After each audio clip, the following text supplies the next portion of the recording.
Hello বন্ধুরা, কেমন আছো? আশা করি ভগবানের আশীর্বাদে সবাই খুব ভালো আছো আর আমিও খুব ভালো আছি।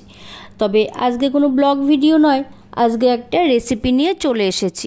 তো দারুণ একটা রেসিপি, আশা করি সবার খুব ভালো লাগবে। আর আমি সবাইকে রিকোয়েস্ট করব প্রথম থেকে শেষ পর্যন্ত রেসিপিটা দেখার। রসমালাই তো অনেক রকমই খেয়েছেন, সুজির রসমালাই কি কখনো খেয়েছে? তবে চলুন শুরু করা যাক। তো দেখুন, এখানে আমি জল চাপিয়ে দিয়েছি, 1 কাপ জল দিয়ে দিয়েছি। তো জলটা ফুটে উঠেছে আর এবার আমি দিয়ে দেব 1 বাটি সুজি। তো দিয়ে এবার এটাকে খুব ভালো করে নাড়িয়ে নিতে হবে। এটা কিন্তু কন্টিনিউ নাড়তে হবে, নালে কিন্তু জমাট বেঁধে যাবে, তাই জন্য খুব ভালো করে কিন্তু এটাকে নাড়িয়ে নিতে হবে। এবার জলটা পরিমাণ মতো আপনারা দেবেন। তো এইভাবে নাড়তে নাড়তে দেখুন খুব সুন্দর একটা ডোয়ের মতো হয়ে এসছে। তো আমি এবার এটাকে নামিয়ে নেব আর একটু সাইডে রেখে দেবো এটাকে একটু ঠান্ডা হওয়ার জন্য। আর এদিকে দেখুন বসিয়ে দিয়েছি আমি দুধটাকে আমি ভালো করে জাল দিয়ে ঘন করে নেব। আর নিয়ে নিয়েছি আমি খেজুরের গুড়। তো গুড়টাকে আমি দুধের মধ্যে দিয়ে দেবো আর দুধের মধ্যে কিছুটা পরিমাণে আমি মিষ্টিও দিয়েছি। আর স্বাদটাকে ব্যালেন্স করার জন্য 1 চিমটে আমি নুন দিয়েছি, যাতে করে স্বাদটা ব্যালেন্স হয়। তো দেখুন এবার আমি হাতের সাহায্যে একটু গরম থাকতেই কিন্তু কাজটা করতে হবে। খুব সহজ আর খুব তাড়াতাড়ি হয়ে যায় রেসিপিটা, কিন্তু খেতে ততটাই অসাধারণ। তো এটাকে খুব ভালো করে হাত দিয়ে আমি মেখে নেব। আর হাতের মধ্যে আমি নিয়ে নিয়েছি কিছুটা পরিমাণে ঘি। তো এইভাবে মেখে নিয়েছি। আর এবার আমি হাতের সাহায্যে গোল গোল বল মতো তৈরি করব, যেমনটা রসগোল্লা হয় ছোট ছোট, সেরকমভাবে আপনারা চাইলে আপনাদের পছন্দের মতো শেপও দিতে পারেন।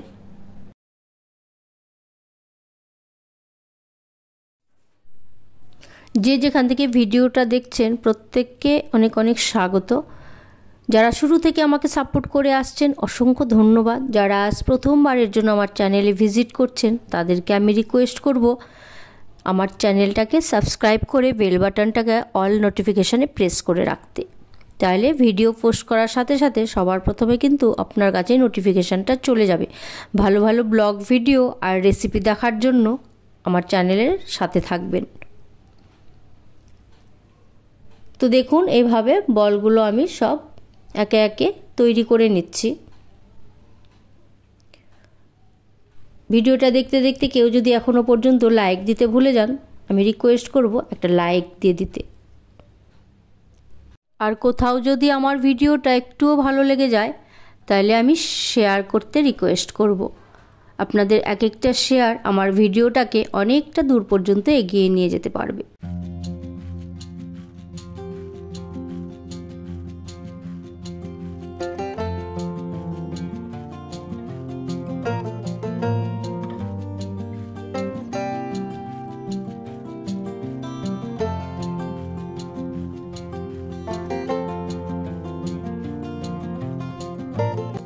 তো দেখুন আমার ওই সুজির মিষ্টিগুলো তৈরি করা হয়ে গেছে। আর এবার দেখুন দুধটাও কিন্তু অনেকটাই ঘন হয়ে গেছে, কালারটাও চেঞ্জ হয়ে গেছে। তো এবার একে একে আমি সুজির মিষ্টিগুলোকে দুধের মধ্যে দিয়ে কিছু সময় ফোটাবো। তো এগুলো এতটাই সুন্দরভাবে বানানো হয়েছে, এটা কিন্তু দুধের মধ্যে কোনো মতেই ভেঙে যাবে না। তো কিছুক্ষণের জন্য আমি এটাকে রান্না করব।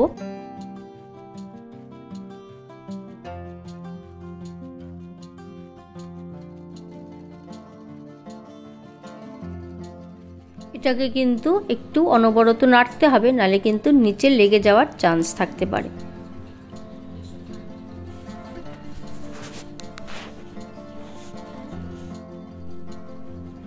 তো দেখুন সুজির মিষ্টিগুলো কিন্তু একদম সেদ্ধ হয়ে গেছে আর সাইজেও কত বড় হয়ে গেছে, আর দেখতেও কিন্তু এটা বেশ লোভনীয় হয়েছে। তো চলুন হয়ে গেছে, এবার আমি গ্যাস বন্ধ করে এটাকে ঠান্ডা হতে দেব। তো রসমালাই কিন্তু ঠান্ডা ঠান্ডা খেতেই ভালো লাগে, আর ঠান্ডা হলে কিন্তু এই রসটা অনেকটাই টেনে নেবে। তো কেমন লাগলো আমার এই রসমালাইয়ের রেসিপিটা অবশ্যই কমেন্ট করে জানাবেন। তো আমি এটাকে ঢাকা দিয়ে রেখে দেবো ঠান্ডা হওয়ার জন্য। আপনারা চাইলে ঠান্ডা করে ফ্রিজেও ভরে রাখতে পারেন, আর ফ্রিজের থেকে ঠান্ডা ঠান্ডাও খেতে পারেন।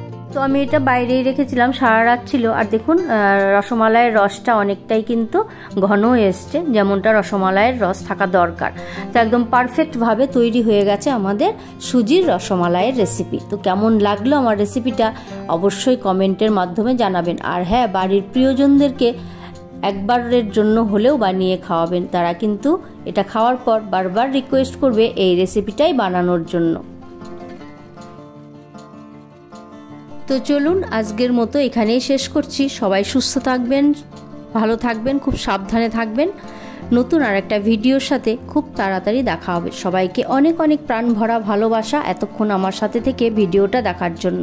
আজ আসি, টাটা।